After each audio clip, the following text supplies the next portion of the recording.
This isn't just a travel video. It's a memory in motion.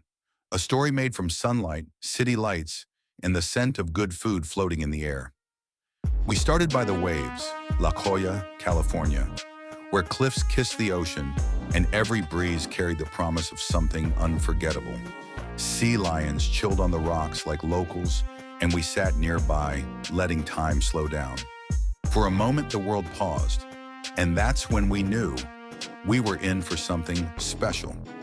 Then it all picked up speed. SeaWorld was a full-blown sensory blast.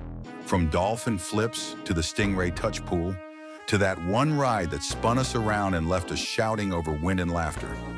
We didn't just visit, we felt it in our skin, in our stomachs, in our faces soaked from splash zones. But then came Disneyland, the dream, the legend.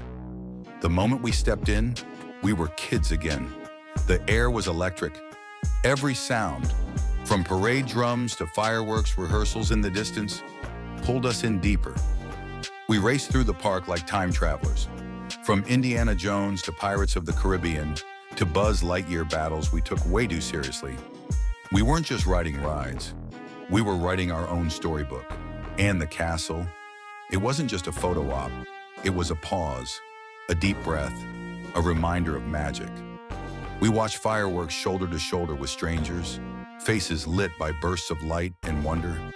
No phones, just eyes to the sky. Just that moment. And then we went big. Las Vegas. There's nothing like arriving on the Strip at night. The city doesn't shine, it roars. Lights flash like paparazzi. Music spills out from every doorway. And everything, absolutely everything, begs to be explored. We wandered into casinos, neon-drenched and wild. Spun the wheel a few times, tossed chips like we knew what we were doing. We didn't win much, but we walked out laughing like we'd hit the jackpot anyway. But here's the thing about Vegas. Yes, it's fast, loud, surreal, but it's also delicious. We made it a mission to eat our way through the Strip. We tried rich, comforting ramen from a hole-in-the-wall spot tucked between two glittering towers. Warm broth, silky noodles, umami bomb, exactly what we didn't know we needed. Around another corner, a Turkish wrap that changed our lives.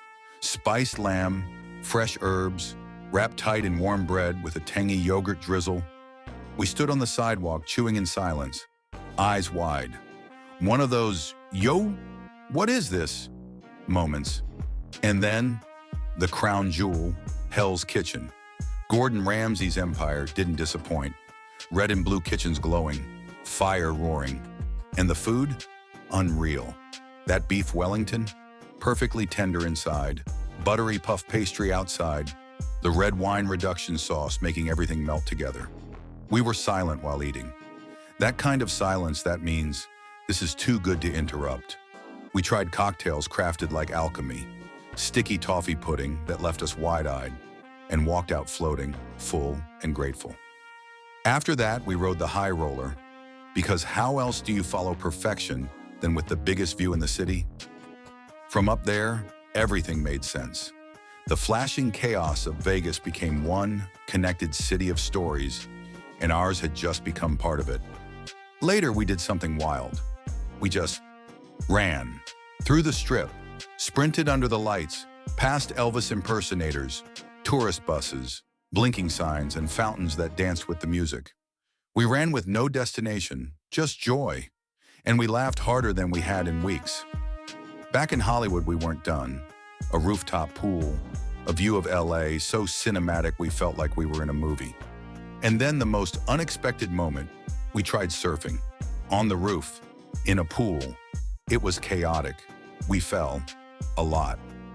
But we laughed until our stomachs hurt. That kind of deep laugh that reminds you how lucky you are to be alive. Surrounded by people who dive in, literally, right beside you. So here's what this trip really was. It wasn't about where we went. It was about how it felt.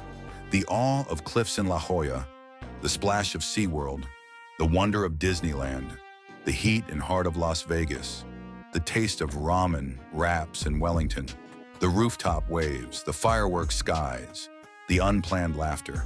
We didn't just take a trip. We lived a story.